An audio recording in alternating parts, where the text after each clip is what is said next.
remember the good old days when all you had to worry about was getting your homework done and getting home before curfew, before you had to worry about jobs, projects, working, when you could long for a summer vacation and a winter break? Well, this is the podcast for when you realize that life can be hard. Hold on one moment. Finally, he's gone. Last thing I need to hear is him plugging another podcast. Come take a listen to my show, Adulting Ain't Easy, every other Wednesday on the Journey into Comics Network. The following is a Journey into Comics Network production. From the suburbs of Chicago and Illinois, this is the Puhr Report with your host, Andrew Puhr. Welcome back, ladies and gentlemen, to another episode of the Puhr Report. This is episode 49. We are on the cusp of 50. I never thought it would happen.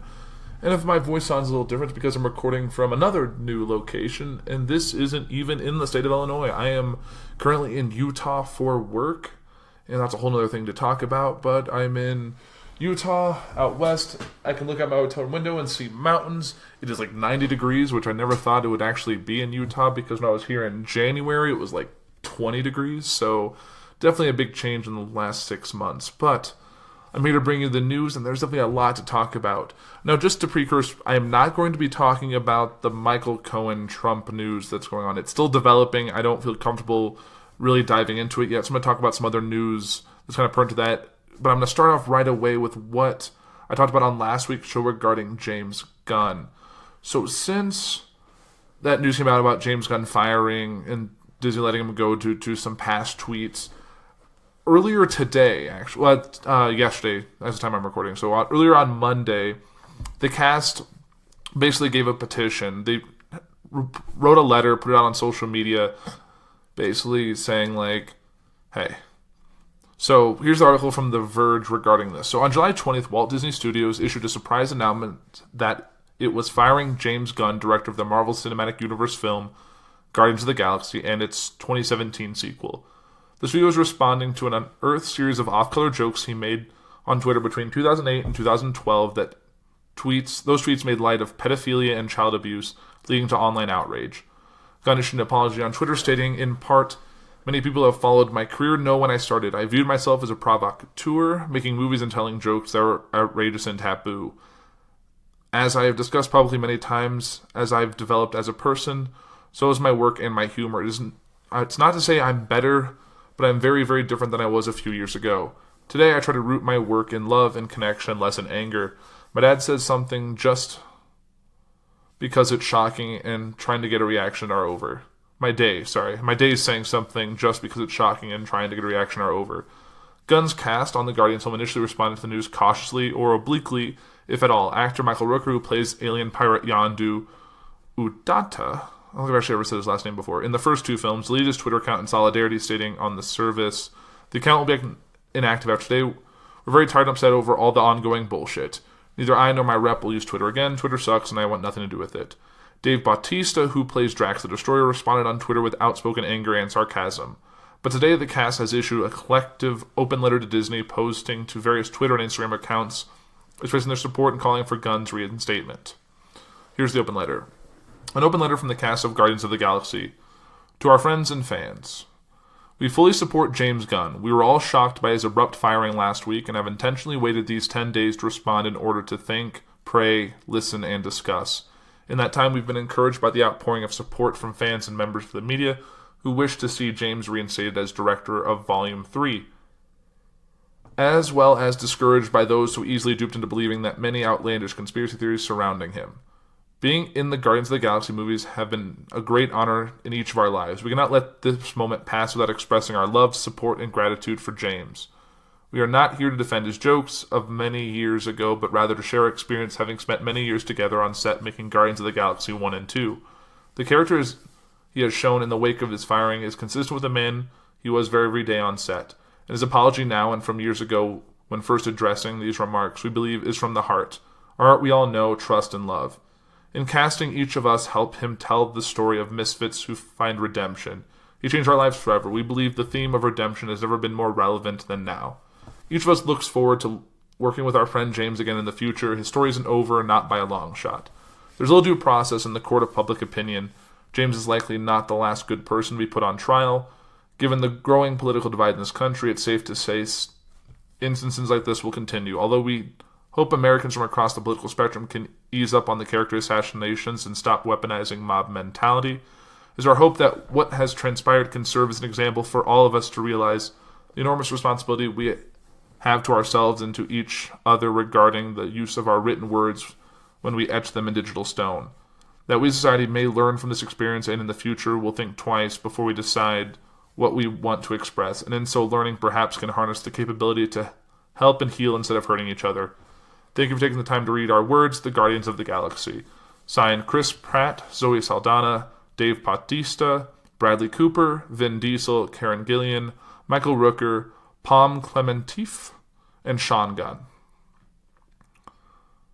So, in addition to this letter, Bautista and Rooker specifically references the growing political divide in this country due to the widespread perception that Gunn was targeted for his outspoken public stance against Donald Trump.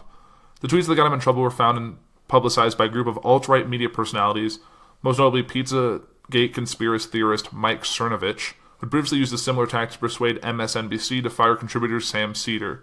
A few days ago, after firing Cedar over a satirical tweet about director Roman Polanski, MSNBC reversed the decision. Gunn's Guardians of the Galaxy collaborators are clearly hoping Disney follows suit. In recent articles about the petition, Variety says that Disney's failure to name a new director for the third movie in the Guardians series, which was scheduled to begin production early 2019, might suggest a plan to reinstate Gunn, but no decision is likely to be made until Walt Disney chairman Bob Iger returns from vacation. So no, you're probably with all of us saying that Bob Iger needs to return from vacation now so we can get closure on this story. We need to either find out if there's going to be more to this story, if he is going to be reinstated, if they're just going to go through an investigation period, the same thing they did for Chris Hardwick, which recently came out that he has been cleared to return to his duties with AMC. So there's definitely good news on the horizon. Hopefully Gunn gets reinstated, because I feel like if Gunn doesn't get picked up, I don't think they should bring a new director on. I don't think they should even continue the Guardian series. I think they should just end it and move in a different direction with a different vision in mind, because a Guardians 3 without James Gunn would be criticized heavily. It would be the same reason, it would be the same way like Justice League was criticized by when they brought in the new decision there. So we'll kind of keep up with this story. Hopefully we'll find some news in the next few weeks. With a start date of 2019 for filming and a date already set for the film, they really need to get moving and find out, because I don't know how far James Gunn was in the script writing phase, but even if another director did come on and try and pick up where he left off, there's still not a lot of time. We don't see a situation like we saw with Han Solo or with other movies of that nature. So definitely keep up with that. And moving from one bit of entertainment to another, this regards CBS CEO Les Moonves. So the CBS board just discussed sexual harassment claims against CEO Les Moonves. The board plans to form a special committee that will oversee an investigation of both Moonves and the overall culture at the network, according to two sources familiar with the matter. CBS's independent board of directors said in a statement on Friday that it would take appropriate action at the conclusion of the investigation. Some board members this weekend spoke about whether Moonves should step aside during the probe. One source says news of the discussions and the board's plans for Monday were reported earlier by the Wall Street Journal. The source still saying Monday that the Monday meeting was scheduled before a bombshell report in the New Yorker Friday detailed allegations against the CEO. The director now plans to use the meeting, at least in part, to select a special committee that will oversee the investigation. It will be carried out by a third-party law firm, the sources said. The New Yorker report included statements from 6 women who told reporters Ronan Farah that Moonves sexually harassed them. The article also reported that 30 current and former CBS employees flagged inappropriate behavior at the company, including CBS News and its flagship program, 60 Minutes. CNN has not independently confirmed the allegations. In a statement to the New Yorker that was also obtained by CNN, Moonves said he has promoted a culture of respect and opportunity for all employees throughout his tenure at CBS. I recognize that there were many times decades ago when I may have made some women uncomfortable by making advances.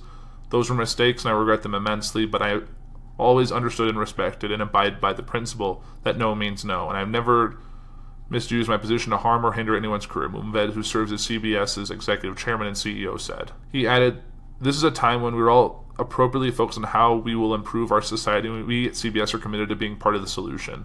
The CBS board's independent directors on Friday said in a statement released several hours before the New York article was published, the board will review the claims when the investigation is finished. The board will take appropriate action, it said. Moonves has been running CBS for more than a decade and is credited with turning it into the most watched broadcast network on television for 15 of the past 16 years. Moonves has said very well compensated for his company's success. He received $68.4 million in 2017 for his role as chief executive and chairman of the board of directors. That made him one of the highest paid CEOs in the country last year, according to the Equilar review of an S&P 500 companies. There's a little bit of follow-up to that regarding the fallout. This is a separate article from The Hollywood Reporter. Stock drops as Wall Street debates future and board meets. So as the CBS board meets Monday to discuss sexual misconduct claims in a New Yorker investigation, the company's shares were down in early trading. Investors seemingly pulled the emergency brake on CBS Corp on July 27th, as rolled that multiple women in the New Yorker story were accused Chairman and CEO Leslie Moonves of sexual misconduct. The stock closed down 6%, while some industry figures were quick to speak out in defense of or against Moonves. There was a hush of shell-shocked silence among many analysts as they went into the summer weekend trying to gauge the fallout. As the CBS board meets Monday to discuss fallout from the Moonves claims, what is Wall Street concentrating on at this stage? A company's shares were down a further 3.1% in early trading at $52.33. The focus right now is less on the legal costs, but rather more on the substance of the investigation by the board pursuant to its fiduciary duty to shareholders. CFRA research analyst Tuna Mbodi told the Hollywood Reporter, the potentially damaging nature of the allegations also raised a legitimate concern as to whether Mr. Moonves or other senior executives could ultimately be exposed to criminal liability under the worst-case scenario. In the meantime, the outcome of the board's investigation could set the tone regarding Mr. Moonves' contractual tenure with the company, potentially raising the questions of management and succession. Analysts have over the years often highlighted the importance of Moonves' leadership in the company's success, which in large part explains the big Friday stock drop. We are not today changing our CBS outperform rating or $65 target price, but neither are we recommending investors take the current stock weakness as a near-term buying opportunity to accumulate CBS shares. There raises so many questions that it will likely change the trajectory of CBS-Viacom merger negotiations. Veteran analyst Hal Vogel told THR, and Mbodi argued, it would seem the allegations against Mr. Moonves are likely to significantly undercut or weaken his and the board's position amid the ongoing legal battle for governance, making it more than likely the National Amusements could exert further leverage toward a potential merger of CBS and Viacom on Mr. Redstone's terms. You don't get to be a very strong media organization in this environment on the back of just one person, B. Riley FBR analyst Barton Crockett said Friday on CNBC. Strong media organizations have been able to stand these types of transitions because they have multiple people who are executing. I think that's what you have at CBS. He concluded, you should assume that CBS continues to perform whoever is in charge. Much Wall Street debate is also focused on what the Moonves probe may mean on a possible recombination of CBS and Viacom, both of which are controlled by the Shari Redstone-led National Amusements.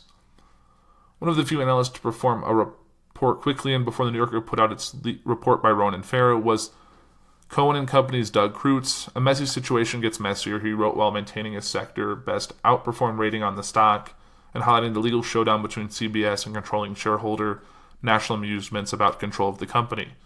It's fair to question the timing of the story given the ongoing and somewhat nasty legal fight between Moonves, the CBS board, and the Redstone family. But whether or not the timing is just a coincidence has no bearing on the story's truth. Kreutz said, we do expect the board to conduct a thorough examination of the claims, which is likely to take some time. Concluded the analyst, until the investigation is completed, we expect Moonves to remain CEO of the company. BTIG's Richard Greenfield, who has been critical of CBS and Moonves for not having struck a deal to combine with sister company Viacom, reiterated Friday on CNBC that he believes the firms are too small. Both these companies need to get bigger, he said, highlighting that Moonves has been opposed to CBS buying Viacom in order to get these two companies merged together, which is good for both of them in the long term. Less needs to be gone, but in a nod to Moonves' business success and creative instance, he said the ideal scenario would be for Moonves and Viacom CEO Bob Bakish to work together and build a combined company for the future. So that takes us out of the entertainment world, and let's go into some business before we get into politics, which is why a lot of you come to this show. And that involves Walmart and Amazon. So Walmart is taking a direct shot at Amazon and making checkout lanes obsolete. Walmart is rolling out new technology in its stores that enables shoppers to scan and pay for their items without checkout lanes, registers, or cashiers.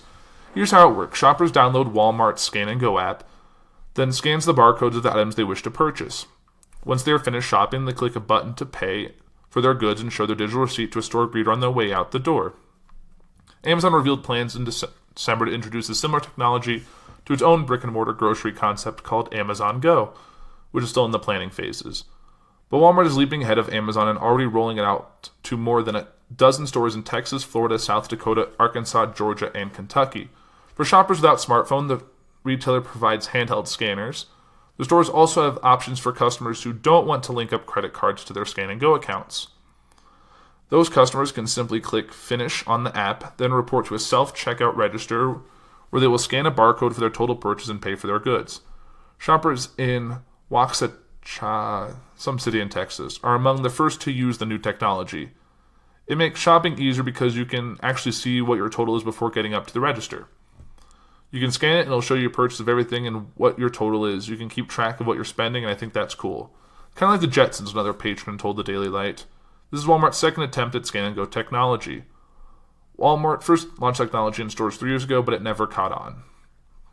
This may be another way just for them to save money, the same way McDonald's got those self-service registers to order your McDonald's. It's just a way they can use technology to replace physical employees.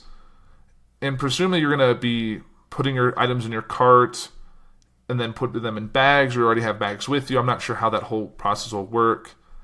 I'm not a big fan of it. I'd prefer to still go to a checkout person, or at least a self-checkout kiosk, but I don't know. Let's see what checks out there. But definitely Walmart is definitely continuing their fight against Amazon. I'm curious to see how this keeps going on.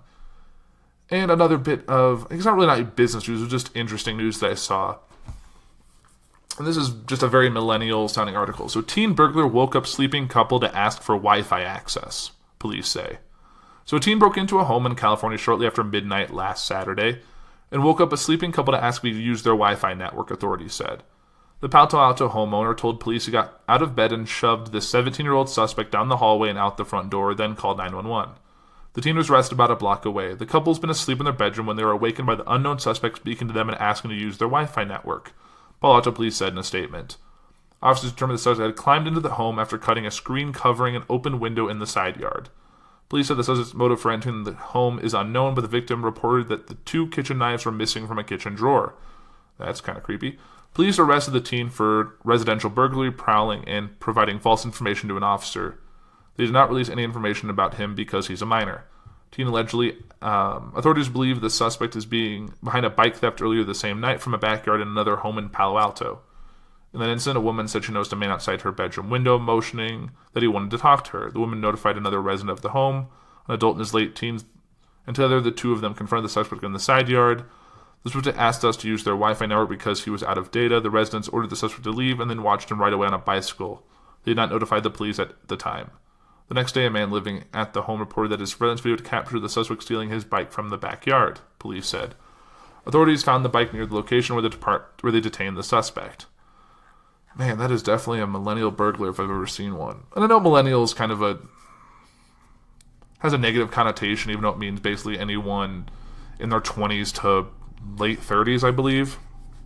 So, I don't know, it just seems a little ridiculous. It's just like a regular thief, but the added thing of asking for a Wi-Fi account. It always reminds me of that stand-up special by Aziz Ansari where he talks about millennial ghosts, how like they'll get on, they'll watch shows on your Netflix, or they'll half-heartedly haunt you, and they'll ask you what your Wi-Fi password is. It's just a little random, but yeah, that was what I thought of. And now going from this to some news that you're probably here for, and that involves everyone's favorite president, Donald J. Trump. And like I said before, I'm not going to go into the whole Michael Cohen, the meeting from a couple years back at Trump Tower, but I'm going to just talk about kind of some other stuff going along around the White House and things that's going on in his world. So, one thing I thought was really interesting, this was the first article I found when kind of planning this episode, and this was a few days back, and that is that the White House is going to stop announcing calls with foreign leaders. The White House suspended the practice of publishing public summaries of President Donald Trump's phone calls with world leaders. Two sources with knowledge of the situation tell CNN, bringing an end to a common exercise from Republican and Democratic administrations. It's unclear if the suspension is temporary or permanent. A White House spokesman declined to comment. Official description of the president's calls with foreign leaders, termed readouts in Washington parlance, offer administrations the chance to characterize in their own terms the diplomacy conducted at the highest level between countries.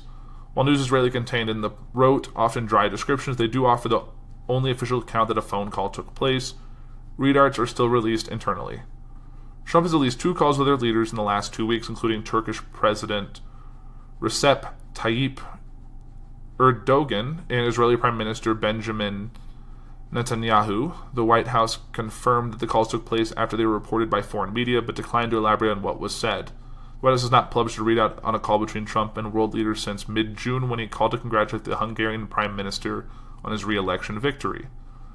The two leaders further pledged to keep United States-Hungary relations strong, the readout at the time noted. Michael Allen, who was a member of the National Security Council during the George W. Bush administration, said that by halting the practice of issuing readouts, the White House loses the action-forcing event of an announced phone call. If they lose the public diplomacy aspect of a presidential phone call, Allen adopted.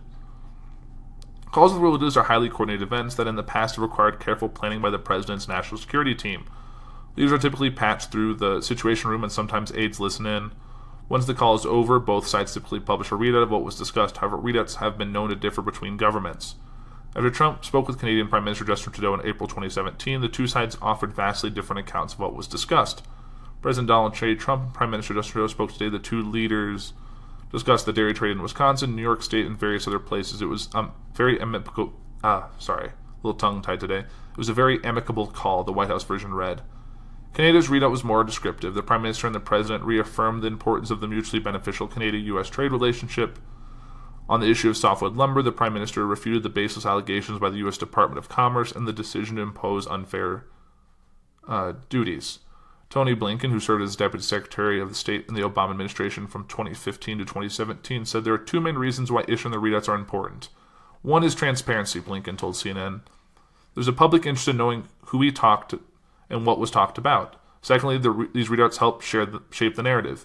If you aren't doing a readout, but the other country is, then their narrative is going to prevail. Trump has been known to make calls to foreign leaders from the residence of the White House during what has been dubbed by aides as executive time. Before he was fired this spring, former National Security Advisor H.R. McMaster often joined Trump in residence for his calls. His successor, John Bolton, is regularly present during his calls with leaders, a White House official tells CNN. The decision to halt the readouts come amid questions about what was said during Trump's one-on-one with Russian President Vladimir Putin in Helsinki, Finland. Trump was incensed last August when the Washington Post published transcripts of his tense phone calls with leaders of Australia and Mexico. He railed about the leaks to aides for weeks, insisting that fewer people be in the room during calls going forward. He was simply infuriated after it quickly leaked this spring that he had been directly instructed by his national security advisors in briefing materials not to congratulate Putin on his recent election victory during their call. As reported by the Post, he did. The leak reinforced Trump's long-held belief there are some individuals inside his administration, especially in the national security realm, who are working to undermine him, sources close to the president told CNN at the time. In May, as French President Emmanuel Macron was trying to convince Trump to remain in the Iran nuclear deal, he and Trump held a phone call. The White House issued a terse 2-sentence readout after the call, highlighting Trump and Macron's shared commitment to peace and stability in the Middle East, while declining to offer any other details. I personally think these should keep going. I didn't really know this was a thing that was done, but it makes sense. There needs to be a public record of who he's talking to. Otherwise, it just becomes any other government. It's not the people's government. It's not a democracy at that point if he's keeping this kind of stuff secret. And really, I feel like if he didn't make a big deal, it wouldn't become this public conscious statement of like, oh, what's he hiding? But that's basically what he's presenting, is that by not releasing the calls or not saying who he's talking to, it makes us all the more suspicious. And kind of speaking of kind of his relationship with the public and with the media, so here's a statement of A.G. Sulzberger, publisher of the New York Times, in response to President Trump's tweet about their meeting. Early this month, A.G. received a request from the White House to meet with President Trump. This was not unusual. There had been a long tradition of New York Times publishers holding such meetings with presidents and other public figures who have concerns about coverage. On July 20th, A.G. went to the White House accompanied by James Bennett, who oversees the editorial page of the Times. Mr. Trump's aides requested the meeting be off the record, which has always been the practice for such meetings in the past. But with Mr. Trump's tweet this morning has put the meeting on the record, so AG has decided to respond to the president's characterization of their conversation based on detailed notes AG and James took. And before I get into what his statement was, I'm going to read the tweet. I'm just going to pull it up on my phone here. Give me 1 second. And that tweet is, had a very good, interesting meeting at the White House with A.G. Sulzberger, publisher of the New York Times. Spent much time talking about the vast amounts of fake news being put out by the media and how the fake news has morphed into the phrase, enemy of the state. In quotes. Sad! Exclamation point.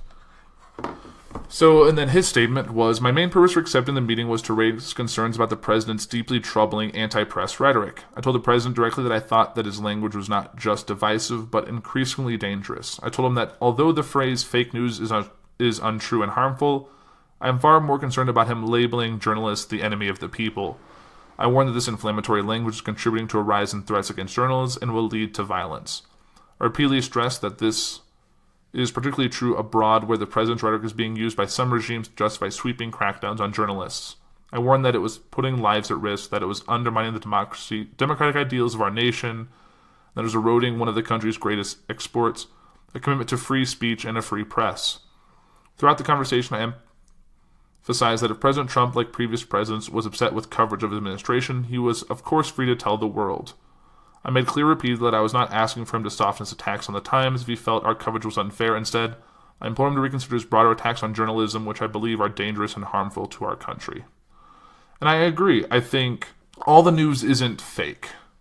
Sure, there are some people who embellish the story. There's people that are pushing an agenda, but if you can't make the press the enemy, they're doing a job just like we all are. They're telling a story. But if you're only choosing the story that paints you in the best light, you're just providing biased news. I don't know. That's just my 2 cents on it. I think the only mainstream media that he sees as infallible is Fox News, and we know that they're just playing up to Trump because they want to stay in his good graces. And even they got upset when the whole Putin meeting went south. So we'll kind of see how the rest of this shakes out. And keeping up with the whole attacking media. So on the 29th, Trump blasts the media. This is an article from The Hill. So Trump blasts media, calls journalists very unpatriotic for reporting on government affairs. President Trump on Sunday unleashed a tirade against the media in which he called reporters unpatriotic for reporting on the inner workings of the government. In a series of tweets, the president singled out the New York Times and the Washington Post for writing, quote, bad stories, as administration which he amounted to selling out the country. 90% of media coverage of my administration is negative, despite the tremendously positive results we are achieving. It is no surprise that confidence in the media is at an all-time low, Trump tweeted. I will not allow our great country to be sold out by anti-Trump haters in the dying newspaper industry, he added. No matter how much they try to distract and cover it up, our country is making great progress under my leadership, and I will never stop fighting for the American people. When the media, driven by their Trump derangement syndrome, reveals internal deliberations of our government, it truly puts the lives of many, not just journalists, at risk. Very unpatriotic, freedom of the press also comes with the responsibility to report the news accurately. 90% of media coverage of the administration is negative. I kind of said the same thing before. As an example, the failing New York Times and the Amazon Washington Post do nothing but write bad stories, even on the very positive achievements, and they will never change. Trump has had a test relationship with the media since declaring his candidacy, often seeks to discredit coverage he dislikes as fake news. He has at times suggested pulling credentials from reporters, encouraged rally crowds to jeer media, and escalated his attacks by labeling journalists the enemy of the people. The White House last week banned CNN reporter Caitlin Collins from covering an event open to the press after she repeatedly asked questions about Trump's relationship with his former attorney Michael Cohen during a meeting with the leader of the European Commission. Media organizations widely condemned the move. Despite all that, the White House has on multiple occasions asserted it was committed to a, quote, free press. So, this seems the more same old, same old. It seems like, yeah, if you don't want to be called out or don't want to be condemned, you have to just praise everything that Trump does, which isn't how the world works. Which takes me to a very interesting article I found from Politico, which is called Inside the Mind of Donald Trump. He's grandiose, deceitful, and paranoid, but don't let him drive you crazy. Why is President Donald Trump behaving in ways that seem even ever more irrational, impulsive, self-destructive, dangerous, and cruel? Many Americans have been shocked by Trump's behavior, most recently by his taking the side of a known enemy in Vladimir Putin and Russia over his own intelligence community. It isn't possible to reliably diagnose any individual from a distance, but it is reasonable to flag clear, observable signs of impairment and to make interferences based on the repetitive pattern of behavior. There's a significant difference between diagnosing a specific disorder and analyzing the meaning of the qualities Trump exhibits, such as paranoia, grandiosity, lack of empathy, and pathological deceit. Trump's behavior, we believe, is the predictable outgrowth of this psychological disposition exacerbated by the stress of the intensifying criminal investigation he faces. Our assessment is based on descriptions from those who have worked with him, his own voluminous responses to real situations in real time, and above all, by our unique vantage points. One of us is a forensic psychiatrist who has treated more than 1,000 individuals with characterizations similar to Trump's. The other spent 18 months shadowing, observing, and interviewing Trump in order to co-write The Art of the Deal. Trump's increasing grandiosity is evident in the superlatives he used to refer to himself, stable genius among them, and in the way he has consolidated his power by getting rid of aides and cabinet members who have challenged his authority. Because no person or circumstance can possibly satisfy his needs, nearly everyone in his life eventually becomes expendable, and he becomes more and more isolated. Trump's growing paranoia is reflected in the vitriolic comments he has made about a range of perceived enemies, including Democrats and Republicans, allies in the G7, the intelligence community, the news media, and immigrants. His hunger for absolute power is evident in his bizarrely admiring words about despots, including North Korea's Kim Jong-un, Russia's Vladimir Putin, China's Xi Jinping, Turkey's Recep Tayyip Erdogan, man, I said the name twice today, and the Philippines' Rodrigo Duterte. His frequent lies reveal his need to redefine reality when the truth doesn't serve his needs. Given Trump's volatility and curiosity and severely limited attention span, his decisions are not significantly influenced by reflection or analytical reasoning. Because he does not tolerate even the mildest criticism, he is largely immune to learning and growth. Instead, unable to regulate his emotions, he reacts angrily and often with threats of revenge to any challenge to his authority. Even success provides him with only momentary satisfaction. Trump's psychological disposition has profoundly implications for our personal, national, and international security. Unfortunately, Americans remain deeply reluctant to talk openly about mental health or to recognize how profoundly it can influence behavior. Because the president's level of mental impairment is so unusual to observe, it is difficult for most of us to understand what catastrophic desperation such people can feel to fill their own inner sense of emptiness.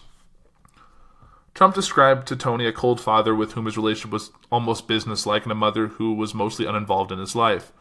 Through Bandy's work interviewing men who were deprived in childhood of the love and support necessary to develop a core self, she included the stable internal center that holds their beliefs, principles, attachments, loyalties, and even their capacity for humanity never gets well established. Instead, such men become almost completely dependent on others for their sense of self-worth. They become hypersensitive to slights. In the most extreme cases, their envy can prompt them to take sadistic pleasure in tormenting perceived enemies, and those they think are getting more respect than they are. In Trump's case, his needs to demonstrate over and over that he is worthy of admiration overwhelms his capacity to focus on nearly anything else. While elected officials and much of the news media have avoided the topic of Trump's mental health, it is clear that our own adversaries have carefully studied his psychological weakness and determined how to use this to their advantage.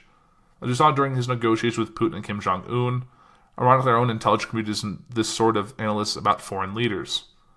Trump's grip will likely continue to diminish as he faces increasing criticism, accusations, threats of impeachment, and potential criminal indictments.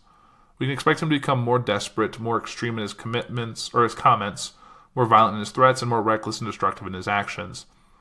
His latest extreme threat to Iran is one example. He is likely to return to similar threats to North Korea if he feels that Kim Jong-un is making him look weak and unsuccessful. So how can we hold on to our own mental health in the face of danger Trump poses? First, don't use logic or rationality to try to understand or counter Trump's statements and behaviors. He is driven not by reason, but by negative emotions that are infectious.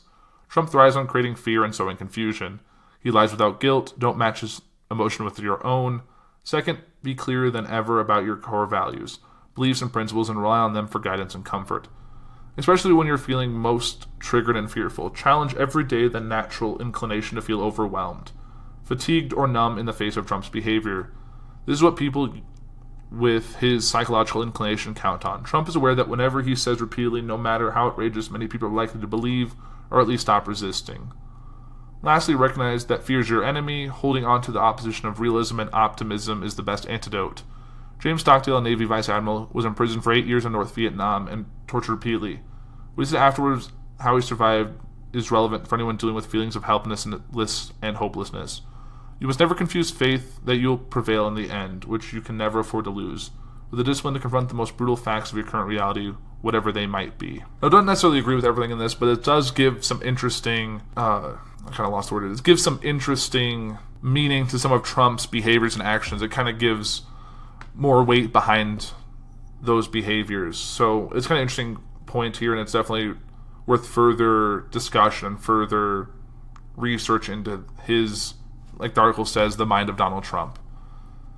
And with it, I think that wraps up episode 49 for me. It's been an interesting day, and I've talked quite a bit here, and I'll definitely be looking forward to recording episode 50 with Tyler McLaughlin from Podcastery. We've definitely made the arrangements to talk, and we'll talk on probably a variety of topics, and I really don't have a plan there because for those who listen to Podcastery, that show thrives without really a plan or things to discuss. I might have a few things here and there because it is still the Puhr Report, and I have some big news that I'll be announcing on 50 as well for the future of the Puhr Report on the Journey into Comics network. So definitely stay tuned for that.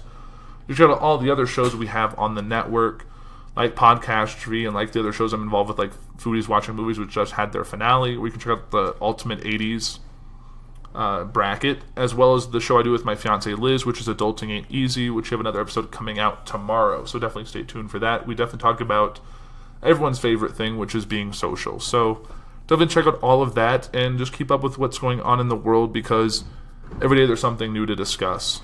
But that's it for the Puhr Report for this week. This was episode 49. I am Andrew Puhr, and have a great week.